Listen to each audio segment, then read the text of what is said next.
simple hack to help you determine on if you should charge the tenant for these fees for any property damage or eat the cost yourself. As an investor, it gets pretty tricky, especially when operating in the midterm rental space, which is just another terminology for saying that you provide furnished accommodations and you're providing stays that are typically 30 days or more, and therefore when something does break down, when a tenant potentially has damage, is it truly damage or does it fall underneath another category such as maintenance? How can I even tell the difference? Well, here's a simple hack, right? The way to think about it is you have property, the actual physical property, and then you have the content within the property, such as furniture. When we value a home, we value the property without the goods and furniture. However, you spend good money on that furniture, and therefore, if something happens to it where it's negligence, you should get compensated for it. But where do you draw that line between the two, on which is which? Well, here are the two hacks, right? Let's put it into two buckets: property and what I'm calling the property damage / accident, right? That's one bucket. And then the other bucket is maintenance. Now, let's start with maintenance because I think that's probably the most straightforward one, right? Maintenance, what falls under maintenance, usually you would cover, right? Because you're taking care of the property, it's the cost of doing business, but to a certain extent. So as a matter of fact, if a doorknob is getting loose, that's a wear and tear column, right? And that falls under that maintenance column because as you open a doorknob, over time it may get loose, therefore it needs to get tight. Anything where the hinges are getting a little bit loose or the doors drag in, etc., that's not on the tenant. Although the tenant is using that door, there's no malintent and it's a wear and tear.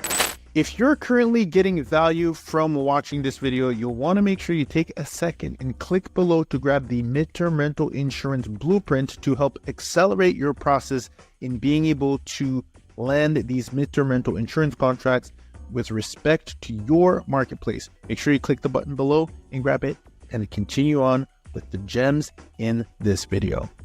Now, for other things, which is this one, I'll get a little bit trickier here. When we talk about paint peeling, etc., that's not the tenant's law, right? That's maintenance, right? And as you know, whether it's after every year or every 2 years or whatever your cadence is, you definitely want to make sure you factor in that maintenance and you're not pinpointing it as a guest or it's going to come back to bite you. No one's going to like that. As a matter of fact, as a best practice, I like to have a move out fee.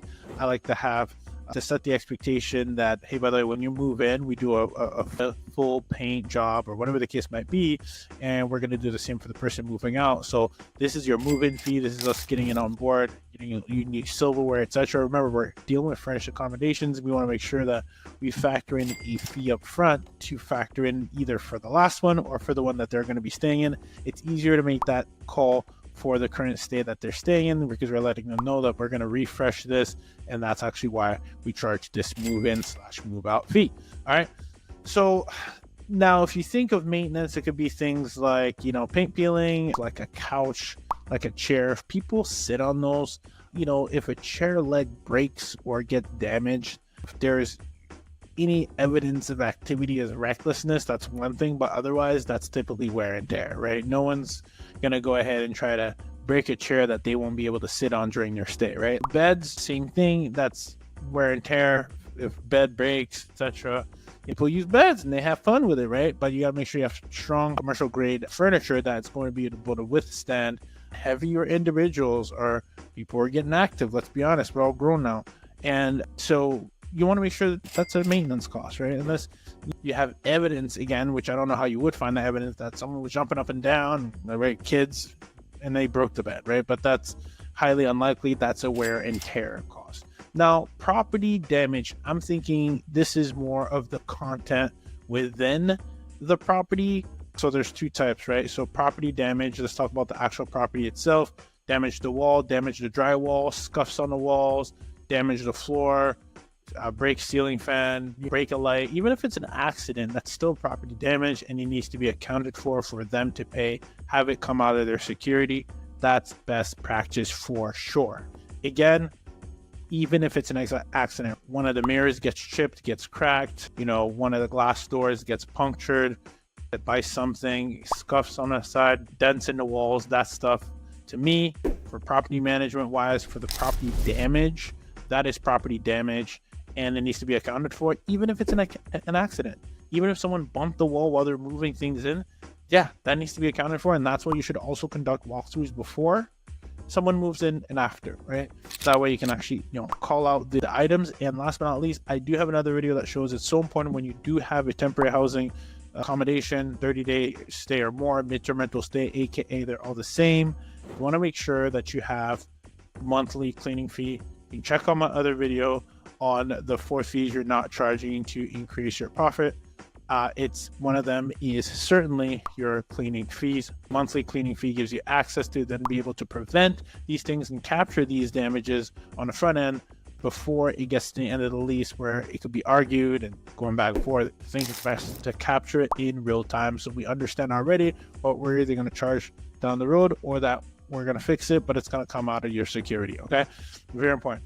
And now when we think of content within the property, right, we talked about the property already, property damage, but now there's the content within the property that are not the large items, right? So not the beds, not the couches, not the chairs. When we think of little things like a broken mug, a broken coffee maker, those are things are still going to be able to charge the tenant because it is property damage. Again, if a remote stops working, you fix that. But I'm talking about more like these things that it's still measurable, right? Like you broke something within the home that is not a large, high utilized furniture like a couch, a desk, etc. Those need to be accounted for.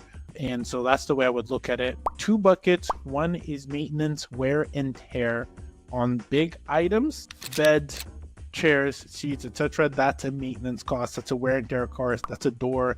That's anything that's maintenance, right? Anything property related is also maintenance. Floors, you have paint peeling and all that stuff, etc. Great. If it's physical damage that you can see was not there before based on an impact, something was dropped, something was punctured a wall, then that is no longer a maintenance cost. It then falls into the bucket of property damage, especially when you think of the structure of the entire property. Anything like a window glass being broken, a mirror being cracked, a fan being broken, a light pendant being broken, anything that needs to be charged to the tenant because that is property damage and it's very obvious. And then last but not least, the content within the property that are not the large commercial items, but that doesn't have high use as well, need to be accounted for. Missing silverware, broken mugs, broken coffee maker, anything of that nature is going to fall underneath for the tenant to pay. All right, so these are the 2 rules of thumbs. If you think of things in that bucket, right, in those sub buckets I just spoke about, it will help you determine who you should actually be charging and when you should, and what is kind of in the gray area. That should really help you get very, very clear on what the fees fall underneath, whether the tenant should be paying for it and you'll take it out of their security automatically, so you're not asking for a separate invoice. Should the damages exceed their security deposit, then therefore have a clause in your contract that say they would pay the difference, the delta that's remaining from the security and excess. And then for anything that's wear and tear, do your due diligence, take care of the property. It's your job as a furnished accommodation provider, operator, homeowner, landlord that is there to serve. At the end of the day, you are still in the hospitality business. You not nitpick. It's not going to reflect well. You will not last in the business because people will speak and you'll be known as the landlords that nitpick. Okay, so make sure you take care of your tenants. Make sure you also take care of your bottom line. It's important.